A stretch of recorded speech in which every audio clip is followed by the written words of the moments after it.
आयान सामान गाड़ी में रखवा दिया है? जी साईं, आयान ने मुअद्दब अंदाज में कहा। मुकर्रम और इमामा शहर जाने को तैयार थे। वो सबसे मिलते गाड़ी की तरफ बढ़े जब रिहाब बेगम मुकर्रम के पास आई। मुकर्रम बेटा, मुझे तुमसे ज़रूरी बात करनी है। जी चाची जान, बोलें।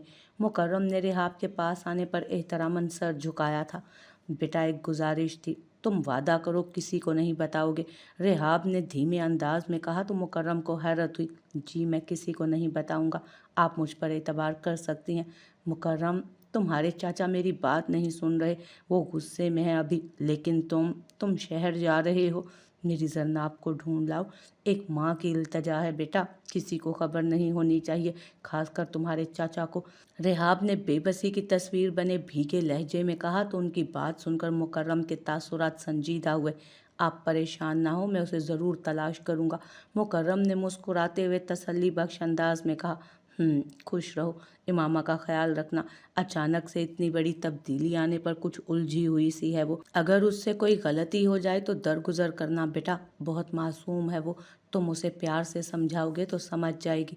रेहाब बेगम ने मुंह फुलाए कार में बैठती इमामा को देखते कहा तो मुकर्रम मुस्कुराया। आप फिक्र मत करें चाची जान, इमामा मेरी जिम्मेदारी है, आपको कोई शिकायत का मौका नहीं दूंगा। मुकर्रम ने मुस्कुराते हुए कहा और दोनों कार की तरफ बढ़ गए। उनकी कार जैसे ही हवेली से रुखसत हुई, उसके थोड़ी देर बाद ही एक और कार हवेली के गेट पर आकर रुकी थी। चौकीदार ने गेट खोला तो सब जो अंदर जा रहे थे वापस पलटे और अजनबी हैरान नजरों से कार को देखा। जरार, ये आजिम खान ने हैरत से गूंग लहजे में कुछ कहना चाहा, लेकिन सामने शाजिम और सबको देखते उनके लब खामोश हुए। डैड चलें बाहर। जरार ने उन सबको स्टिल बैठे देख संजीदगी से कहा और कार का दरवाज़ा खुलते बाहर निकला। भाभी, मैं नहीं जाऊंगी, जरार से कहीं वापस चले। जीनत बेगम घुटी आवाज़ में बोली। जीनत, कभी ना कभी तो ये होना था, चलो बाहर। रुमैसा बेगम कार का दरवाज़ा खोलते जीनत को बाहर निकलने का इशारा करने लगी तो कांपते हाथों से दरवाज़ा पकड़ते वो बाहर निकले। जीनत बेगम को देखते ही वो सब शुष्टर रह गए। इतने सालों बाद शाजिम, शमून, सुल्ताना बेगम, मुबशरा और रेहाब को देखते जीनत बेगम की आंखें भीग गईं। तुम्हारी हिम्मत कैसे हुई यहाँ आने की? भाई निकालें इसे कहें कि चली जाए यहाँ से, वरना मैं इसकी जान ले लूँगा। जीनत को देखते ही सुल्ताना की आंखों से गुस्से और नफरत की चिंगारियां फूटने लगीं। आप भी मेरी बात तो सुने। उसकी नफरत देखते जीनत रोने लगी। आजिम और रुमैसा इस सूरत हाल से परेशान थे, जबकि जरार को समझ ही नहीं आया कि हो क्या रहा है। नहीं सुननी मुझे तुम्हारी कोई बात, सब बर्बाद करके सुकून नहीं मिला जो फिर चली आई हो। सुल्ताना, आराम से, यहाँ तमाशा मत लगाओ, अंदर चलकर बात करते हैं। आप लोग अंदर आए। शाजिम ने सुल्ताना के गुस्से को देखते संजीदगी से कहा और सबको अंदर आने का कहा तो सुल्ताना पेचोताप खा गई। यह शाह हवेली के लॉन का मंजर, जहां सुबह की किरणें फूटती तो हर सू सुनहरी रोशनी फैल गई और सफ़ेद लिबास में मलबूस, नमाज के स्टाइल में दुपट्टा ओढ़े, इर्द गिर्द से बेखबर फूल चुनते खुद भी खिलता गुलाब ही लग रही थी वो। आलम शाह टॉवल से पसीना पूंछते जिम से निकल रहा था। सामने उस हसीन मंजर को देखने रुका। ज़ैनब फूल उठाए अंदर जाने लगी जब दुपट्टा टहनी के साथ अटका और सारे फूल नीचे गिर गए। उसने खफकी से बिखरे फूलों को देखा, जैसे सारा कसूर ही उन फूलों का हो। फिर दुपट्टा ठीक करके वो नीचे बैठकर बिखरे हुए फूल चुनने लगी। मैं कुछ हेल्प करूं? आलम शाह, जो टावल गले में लपेटे दीवार से टेक लगाकर सीने पर हाथ बांधे फुर्सत से उसकी कार्रवाई देख रहा था, उसके चेहरे पर छाए खफकी भरे तासुरात देखते उसके पास आकर मुस्कुराते हुए बोला तो अचानक से उसकी आवाज़ सुनकर वो डर गई। आलम भाई, आप मुझे डरा दिया। सॉरी, मुझे नहीं पता था कि तुम इतनी डरपोक हो। आलम ने उसके अंदाज पर हंसते हुए कहा। लगता है आप ही से शिकायत करनी पड़ेगी। जीनत ने उसे घूरते कहा तो आलम की मुस्कुराहट सिमटी। क्या हुआ? आप ही का नाम सुनते ही सिट्टी गुम हो गई? वाह जी, इतनी दहशत, वो भी शादी से पहले। जीनत ने उसको सीरियस देखते हंस कर कहा। तुम्हारी आप ही खौफनाक चुड़ैल है जो मैं उससे डरूंगा। और तुमसे किसने कहा कि मेरी शादी तुम्हारी आप ही से होगी? आलम ने पेशानी पर बल डाले कहा। किसने कहना है भाई, मैं भी हवेली में रहती हूँ, यहाँ क्या हो रहा है और क्या होने वाला है सब पता है मुझे। जीनत ने इतराते हुए कहा। वाह, तो तुम नजूमी बाबा हो, सब पता है तुम्हें, फिर तो मेरे दिल का हाल भी पता होगा। आलम ने सताइशी नज़रों से उसे देखते अब्रू उचका कर कहा। हाँ पता है ना, आपके दिल में मोहब्बत है लेकिन आप इजहार नहीं करते, डरते हैं कहीं आप ही बुरा मान गई तो। ऐसा ना, मेरी माने तो आप इजहार कर दें। माना आप ही गुस्से वाली हैं लेकिन दिल की बहुत अच्छी हैं, जीनत ने बड़ी अम्मा वाले अंदाज में समझाते कहा तो आलम की आंखें सुर्ख हुई। तुम्हें अपनी बड़ी आपी की बड़ी परवाह है, पर मेरी परवाह नहीं है कोई। आपकी परवाह है तभी तो मशवरा दिया। अच्छा तो फिर ठीक है, कर देता हूँ इजहार। आई लव यू, मोहब्बत करता हूँ मैं तुमसे, शादी करोगी मुझसे? आलम ने संजीदगी से पूछा तो जीनत शुष्ट रह गई। आप मजाक कर रही हैं ना? मैं तो, जीनत ने बौखलाए कुछ कहना चाहा लेकिन आलम ने उसकी बात पूरी ही ना होने दी। जीनत मैं सीरियस हूँ, मैं तुमसे मोहब्बत करता हूँ, बोलो शादी करोगी मुझसे? आलम ने उसके करीब होते गंभीर लहजे में कहा। ये क्या कह रहे हैं भाई आप? भाई नहीं, शाह, शाह कहकर मुखातिब करो मुझे, भाई नहीं हूँ मैं तुम्हारा। आलम ने उसके होंठों पर उंगली रखते सर्द लहजे में कहा। तभी उनकी मुलाजमा वहां आई। उसे देखते ही जीनत झटके से उससे दूर हुई। उसका दिल 100 की स्पीड से धड़क रहा था, जबकि आलम की बातें सुनकर घबराहट के मारे पसीने के कतरे भी नमूदार हो चुके थे। जीनत बीबी बड़े साईं नाश्ते के लिए बुला रहे हैं, आप सबका इंतजार कर रहे हैं। चलो। जीनत ने डरी हुई नजरों से आलम के बदले तेवर देखे और तेजी से हवेली के अंदर चली गई। भाग लो जितना भागना है, आना तो मेरी ही दस्तरस में है ना। आलम ने उसकी पुश्त को देखते मुस्कुरा कर कहा। मुमकिन है सारे लोग आपस में लड़ पड़े, मुमकिन है तेरे नाम पे जंगे अजीम हो। इब्तसाम शाह, शुजा शाह दोनों भाई थे। शुजा शाह बड़े थे जबकि इब्तसाम शाह छोटे। दोनों की शादी खानदान में हुई थी। शुजा शाह की एक ही औलाद थी, आलम शाह, जबकि इब्तसाम शाह के 2 बेटे थे, बड़ा शाजिम शाह, छोटा शमून शाह, जबकि 2 बेटियां भी थीं, सुल्ताना और जीनत, जो सबसे छोटी थी। एक कार एक्सीडेंट में शुजा और उनकी बीवी का इंतकाल हो चुका था। सुल्ताना आलम की बचपन की मंगेतर थी। आलम जो खूबसूरती की मिसाल था, उसे फोर्स ज्वाइन करने का जनून था। उसका जनून देखते इब्तसाम ने उसका साथ दिया। सुल्ताना को जब पता चला कि वो आलम की बचपन की मंगेतर है तो उसके दिल में आलम के लिए मोहब्बत के गुलाब खिलने लगे और आंखें उसके ख्वाब बुनने लगी। जबकि आलम जीनत से मोहब्बत करता था, जिसका इकरार भी कर दिया था, लेकिन ये इकरार क्या रंग लाने वाला था ये तो वक्त ही बता सकता था।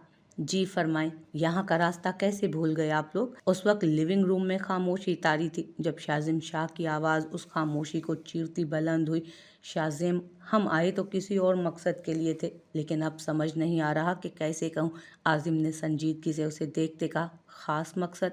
क्या मतलब? हम यहाँ अपने बेटे जरार के लिए जरनाब बेटी का रिश्ता लेने आए थे। मुझे पता नहीं था कि जरनाब तुम्हारी बेटी है। वाह भाई वाह, क्या कहने आपके, आप लोग बिना तस्दीक किए मुंह उठाकर आ गए। सुल्ताना बेगम ने तमस्कराना नज़रों से उन लोगों को देखते कहा। सुल्ताना, हम बात कर रहे हैं ना, खामोश रहो तुम।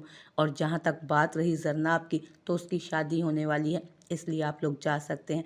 आप ज़बरदस्ती उसकी शादी नहीं कर सकते। मैं नहीं जानता आप एक दूसरे को कैसे जानते हैं, लेकिन मैं जरनाब से मोहब्बत करता हूँ, इसलिए उसे लिए बिना नहीं जाऊंगा। वो ये शादी नहीं करना चाहती, उसने खुद मुझे फ़ोन करके बताया। आप उसे बुलाएं प्लीज़। जरार ने शाजिम की बात सुनते कहा। देखा भाई, वो बदतमीज़ लड़की इसी लड़के से इश्क लड़ा रही थी, अब यही कसर रह गई थी। मुझे तो लगता है वो इसी के साथ गई है, अब ये ड्रामा कर रहे हैं यहाँ आकर। जाओ भाई, नहीं है तुम्हारी महबूबा, भाग गई है वो घर से, ख़त्म करो ये ड्रामा अब। सुल्ताना बेगम ने गुस्से से उन सबको देखते कहा। व्हाट? क्या मतलब? जरनाब घर छोड़कर चली गई? पूछ तो ऐसे रहे हो जैसे तुम्हें खबर ही ना हो। भाई, ये लोग 1 नंबर के ड्रामेबाज हैं, और ये जो मासूम बनी बैठी है ना, सब इसी का किया धरा है। बदला लेने आई है ये हम सब से, इसीलिए जरनाब को वर्गलाकर भागने पर मजबूर किया। अब ढोंग रचाने आ गई यहाँ। सुल्ताना ने नफरत से जीनत को देखते कहा। बस कर दें आप, जीनत चाची का कोई कसूर नहीं, आप बार बार क्यों इन पर बोलियां मार रही हैं? हमें नहीं पता कि जरनाब कहाँ है। उस रात जरनाब ने मुझे फ़ोन करके बुलाया, मेरे समझाने के बावजूद भी वो ज़िद पर अड़ी थी कि अगर मैं ना आया तो वो खुद को मार देगी। मैं पूरी रात उसका इंतज़ार करता रहा, लेकिन वो नहीं आई। मुझे लगा उसका इरादा बदल गया है, इसलिए मैं वापस चला गया ताकि मॉम डैड के साथ यहाँ आऊँ। इस सब में चाची का कोई अमल दखल नहीं। जरार, जो कब से बर्दाश्त कर रहा था, सुल्ताना की बात पर गुस्से से बोला। जरार, मत रोको इन्हें, निकाल लेने दो इन्हें, अपनी भड़ास बहन है वो मेरी। जीनत बेगम ने रोते हुए सुल्ताना बेगम को देखते कहा तो जरार शुष्तर रह गया। जरनाब बस स्टॉप पर आ तो गई, लेकिन उसे समझ नहीं आ रहा था कि क्या करे। ना तो उसके पास किराए के पैसे थे और ना ही फ़ोन के कॉल कर सके। काफ़ी सोच विचार के बाद उसने अपने साथ बेंच पर बैठी औरत को मुखातिब किया। आंटी जी, मेरी बात सुने, मुझे आपकी हेल्प चाहिए। आप प्लीज़ मुझे अपना फ़ोन दे सकती हैं थोड़ी देर के लिए, मुझे एक कॉल करनी है। क्या? आंटी किसको बोला तूने? हाँ, मैं तुम्हें आंटी दिखती हूँ? तुमसे 2-4 साल तो छोटी ही होंगी। बड़ी आई आंटी कहने वाली।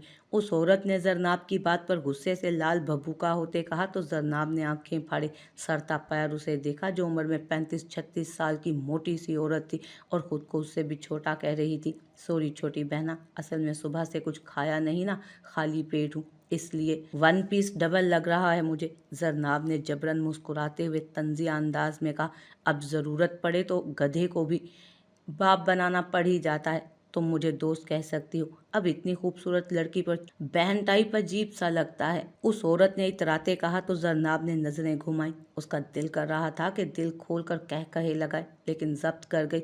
ओके फ्रेंड, अब प्लीज़ मुझे फ़ोन दे दो, मेरा बैग चोरी हो गया है, मुझे अपने घर वालों को बताना है ताकि वो मुझे आकर ले जाएं यहाँ से। जरनाब ने गर्मी की शिद्दत से सुर्ख होते कहा, ओह सो सैड, ये लो। उस औरत ने फ़ोन दिया तो जरनाब ने ज़रार का नंबर डायल किया जो बन जा रहा था।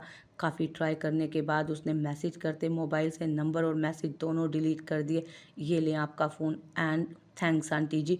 जरनाब ने फ़ोन उस आंटी को पकड़ाते उससे दूर होते शरारत से कहा और खिलखिलाते हुए वहाँ से रफू चक्कर हुई, जिस पर वो औरत तिल मिला कर रह गई। आलम शाह के इजहार मोहब्बत के बाद जीनत उसे छुपती फिर रही थी। उसे डर था कि अगर किसी को पता चल गया तो इससे आगे वो सोच ही नहीं सकती थी। हवेली में आलम और सुल्ताना की शादी की बातें होने लगीं जो आलम तक भी जा पहुंची। उसने शादी से इनकार करते जीनत से पसंदीदगी का इजहार किया तो सबके सरों पर हैरतों के पहाड़ गिर पड़े। उसी दिन से सुल्ताना के दिल में जीनत के लिए नफरत पैदा होने लगी। सब ने उसे बहुत समझाया, लेकिन आलम अपनी जिद पर अड़ा रहा कि शादी करेगा तो जीनत से, नहीं तो किसी से नहीं। अपना फैसला सुनाते वो पिशावर चला गया अपनी ड्यूटी पर। उसकी जिद को देखते खानदान के बड़ों ने फैसला किया कि जल्द से जल्द जीनत की शादी कर दी जाए। इस मौके पर शाजिम शाह के दोस्त ने अपने भाई अशद खान के लिए जीनत का रिश्ता मांगा, जिस पर सोच विचार के बाद हाँ कह दी गई और यूं आलम की गैर मौजूदगी में जीनत को रुखसत कर दिया गया। आलम शाह जब वापस आया तो एक कयामत उसकी मुंतज़िर थी। जब उसे जीनत की शादी का इल्म हुआ तो उसने वो तूफ़ान बर्पा किया कि अल्लाह की अमान। उसका जुनून देखते सब परेशान थे, लेकिन सबको लगता था कि शादी के बाद वो ठीक हो जाएगा। इसलिए इब्तिसाम शाह ने उसे ब्लैकमेल करके उसका और सुल्ताना का निकाह करवा दिया। लेकिन ये सब की खाम ख्याली थी कि आलम जीनत को भूल जाएगा। उसने सुल्ताना से शादी कर तो ली, लेकिन कभी उसको मोहब्बत नहीं दे पाया। सुल्ताना की लाख कोशिशों के बावजूद भी वो जीनत की मोहब्बत अपने दिल से नहीं निकाल पाया। दूसरी तरफ जीनत को अल्लाह ने बेटी जैसी रहमत से नवाजा। वो अपनी ज़िंदगी में बहुत खुश थी। वक्त गुजरता गया, लेकिन आलम शाह वहीं रुका रहा जहाँ जीनत उससे दूर कर दी गई थी। सुल्ताना को देखकर सब घर वालों को अपने फैसले पर पछतावा होता था कि अगर वो सुल्ताना की शादी ज़बरदस्ती आलम से ना कराते तो आज वो अपने घर में खुशो खुरम जिंदगी गुजार रही होती। लेकिन अब सिवाय पछतावे के कुछ नहीं बचा था, और इस पछतावे पर कारी ज़रब तब लगी जब आलम की शहादत की खबर हवेली पहुंची। उसकी लहू में डूबी मैयत को देखकर इब्तिसाम शाह अपने फैसले पर बहुत रोए। उन्हें शिद्दत से एहसास हुआ कि वो अपने भाई की अमानत के साथ नाइंसाफ़ी कर चुके हैं, इसलिए वो सबसे मुंह मोड़े। जीनत की मोहब्बत की हसरत अपने सीने में दबाई जा चुका था। वहीं दूसरी तरफ हवेली आते अशद और जीनत की गाड़ी का एक्सीडेंट हुआ, जिसमें उनकी बेटी और अशद की मौत हो गई। हवेली में क़यामत बरपा थी। इब्तिसाम शाह दोनों बेटियों के एक साथ बेवा होने के गम में निढाल थे। ज़रूरी नहीं गलतियाँ हमेशा छोटों से ही हों, बाज़ औक़ात बड़ों के फैसले भी गलत होते हैं, जिनका एहसास उन्हें तब होता है जब वक्त उनके हाथ से निकल चुका होता है। तब सिवाय पछतावे के कुछ बाकी नहीं रहता। वो दोनों शहर पहुंच चुके थे। इमामा तो आते ही थकन से चूर होते बिस्तर पर ढह गई। मुकर्रम उसके अंदाज पर हंसते फ्रेश होने चला गया। फ्रेश होकर वापस आया तब तक इमामा सो चुकी थी। Sweet dreams. मुकर्रम ने उसके पास जगह बनाकर लेटते उसका सर अपने बाजू पर मुंतकिल किया और फिर उसके कान में सरगोशी करते सुकून से आंखें मूंद ली, जबकि उसकी सरगोशी पर नींद में होते हुए भी इमामा के लबों पर तबस्सुम बिखरा था। थोड़ी देर आराम करने के बाद उसे सोता छोड़ वो काम से बाहर निकल गया। इमामा की आंख खुली तो रात के 8 बज रहे थे। उसने घड़ी पर टाइम देखते कमरे में नज़र दौड़ाई। ये कहाँ चले गए? मुकर्रम को ना पाकर वो बालों का जूड़ा बनाते जल्दी से बाहर आई। लाउंज को खाली देखकर उसने किचन में कदम रखा, लेकिन वहाँ भी मुकर्रम नहीं था। उफ़ अल्लाह जी, कहीं ये मुझे अकेला तो छोड़कर नहीं चले गए। अब मैं क्या करूं? मुझे तो उनका नंबर भी नहीं आता। इमामा ने खुद को तन्हा पाकर डरते हुए रूहानी अंदाज में कहा। तभी बाहर बिजली चमकी, जिससे डरते इमामा चीख मारते अपने कमरे की तरफ भागी। मौसम के तेवर बिगड़ रहे थे। आसमान पर बादल छाए हुए थे। इमामा को बादलों की गरज चमक से डर लगता था। उस वक्त भी वो कमरे में बैठी रो रही थी। उसका डर खौफ में तब बदला जब अचानक लाइट चली गई। वो अंधेरे में ब्लैंकेट में दुबकी खौफ से थर थर कांपते रो रही थी। तेज हवाओं से खिड़की के पट खुल बंद हो रहे थे, जिससे अंदर आती ठंडी हवा और सरसराते पर्दे माहौल को पुरअसरार बना रहे थे। मुकर्रम जल्दी आ जाएं प्लीज़, वरना मैं खौफ से ही मर जाऊंगी। मुकर्रम अपने दोस्त डीएसपी जीशान के पास आया था ताकि उसे जरनाब की गुमशुदगी से मुतालिक सूरत हाल से आगाह कर सके। बातों बातों में कब वक्त गुजर गया उसे एहसास ही न हुआ। जब बादलों की गरज चमक की आवाज़ सुनी तो उसे इमामा का ख्याल आया। परेशान सा घर के लिए रवाना हुआ। घर आते पोर्च में गाड़ी रुकते वो भागने के से अंदाज में अंदर दाखिल हुआ। पूरा घर अंधेरे में डूबा था। मोबाइल की टॉर्च ऑन करते वो सीढ़ियों की तरफ बढ़ा। कमरे के बाहर रुकने पर उसने हैंडल लॉक घुमाया, जिससे क्लिक की आवाज़ पर दरवाज़ा खुला। अंदर उसकी नज़र जूं ही बेड पर पड़ी वो हैरान रह गया। ये अभी तक सो रही है, कहीं तबीयत तो ख़राब नहीं इसकी? मुकर्रम ने सरगोशी के से अंदाज में खुद से सवाल करते कहा और उसकी तरफ बढ़ा। या अल्लाह बचा ले मुझे, मैं किसी जिन के हाथों नहीं मरना चाहती, प्लीज़ बचा लें। इमामा ने कदमों की आवाज़ सुनते कलमा पढ़ना शुरू कर दिया। खौफ से उसका चेहरा सफ़ेद पड़ चुका था। मुकर्रम ने जैसे ही उसके चेहरे से ब्लैंकेट हटाया तो इमामा ज़ोरदार चीख मारते बेड से उठती, खुद को बचाने के चक्कर में धड़ाम से नीचे जा गिरी। उसके उछलने पर मुकर्रम भी गिरते गिरते बचा। या वहशत लड़की, भूत देख लिया है क्या? मुकर्रम उसकी चीखें सुनकर ही बौखला गया। बचाओ अम्मी, ये भूत मुझे मार देगा। इमामा नीचे गिरी, आंखें बंद किए चिल्ला रही थी। मुकर्रम ने एक जस में उस तक पहुंचते हुए उसके मुंह पर हाथ रखकर उसकी आवाज़ बंद की। होश में आओ इमामा, ये मैं हूँ मुकर्रम शाह, कोई जिन भूत नहीं। मुकर्रम ने उसके भूत भूत चीखने पर खफकी से कहते मोबाइल की टॉर्च सामने की, जिसकी रोशनी में उन दोनों के चेहरे वाजे हुए। इमामा ने आंखें फाड़े उसे देखा और जैसे ही उसके होश हवास बहाल हुए, झटके से उससे लगकर रोने लगी। मुकर्रम उसकी गैर मुतवक्को हरकत पर साकित रह गया। इमामा की नाजुक हाथ उसकी कमर के गिर्द लिपटे थे, जबकि वो रोए चले जा रही थी। मुकर्रम ने उसकी हिचकियां सुनकर खुद को मुलामत करते नरमी से उसकी पूछ सहलाई। आप मुझे तन्हा छोड़कर क्यों चले गए थे? जानते भी हैं मुझे अंधेरे से डर लगता है। अगर आप ना आते तो मैंने फोत हो जाना था। इमामा ने हिचकियों से रोते कहा तो उसकी बात सुनकर मुकर्रम का दिल सा डूबा था। फजूल बातें मत करो, मैं नहीं छोड़कर जा सकता तुम्हें। आखिरी सांस तक साए की तरह तुम्हारे साथ रहूँगा। कोई तुम्हें मुझसे जुदा नहीं कर सकता। मुकर्रम ने उसके बिखरे हुए बाल संवारते हुए उसकी पेशानी पर बोसा देते कहा तो इमामा का दिल बेचैन हुआ। उस मोहब्बत से गुंधे शख्स का हर अंदाज लाजवाब था। हर बार वो उसे चौंका देता। अब भी एक सुकून सा उसकी रूह में सिरायत कर गया। इमामा सब फरामोश किए मुस्कुरा दी थी। हवेली से लौटते जरार ने जैसे ही मोबाइल ऑन किया, धड़ाधड़ नोटिफिकेशन आना शुरू हो गए। ओह शिट, मैसेज पढ़ते ही गाड़ी की चाबी उठाए वो बाहर भागा। जरनाब के बताए मकाम पर पहुंचते जरार ने उसे नज़रें घुमाई बहुत ढूंढा, जो थोड़ी दूर एक बेंच पर बैठी उसका इंतज़ार कर रही थी। जरनाब, जरार ने उसे पुकारा तो जरनाब ने नज़रें उठाई, सामने देखा। जरार को देखते ही वो खिल उठी। इतना इंतज़ार करवाया है तुमने डफर इंसान, अब जल्दी से मुझे कुछ खिला दो, भूख से मेरी आंतें सब कुछ बाहर आने को है। उसको पेशानी पर बल डाले खुद को घूरते देख जरनाब ने मुस्कुराते कहा, तुम पागल हो क्या? अकल नाम की चीज़ भी है तुम्हारे पास या घास चरने गई? जरार ने गुस्से से उसको बाजू से पकड़कर खड़ा करते धारते हुए कहा, लेकिन उसकी बात सुनने से पहले ही जरनाब उसकी बाहों में झूल गई। जरनाब, जरनाब आंखें खोलो। जरी उसको बेहोश होता देख जरार के होश उड़े। टाइम ज़ाया किए बिना उसे बाजुओं में उठाए गाड़ी में डालते वो अस्पताल रवाना हुआ। یا میرے خدایا امامہ یہ کیا ہے؟ دوسرے دن مکرم دیر سے اٹھا تھا۔ فریش ہو کر وہ جیسے ہی نیچے آیا سامنے کا منظر دیکھ کر دھاڑا۔ اس کی آواز سن کر امامہ کا وجود ساکت ہوا۔ آپ؟ جھٹکے سے مڑتے اس نے مکرم کو دیکھا جو سینے پر ہاتھ باندھے اسے گھور رہا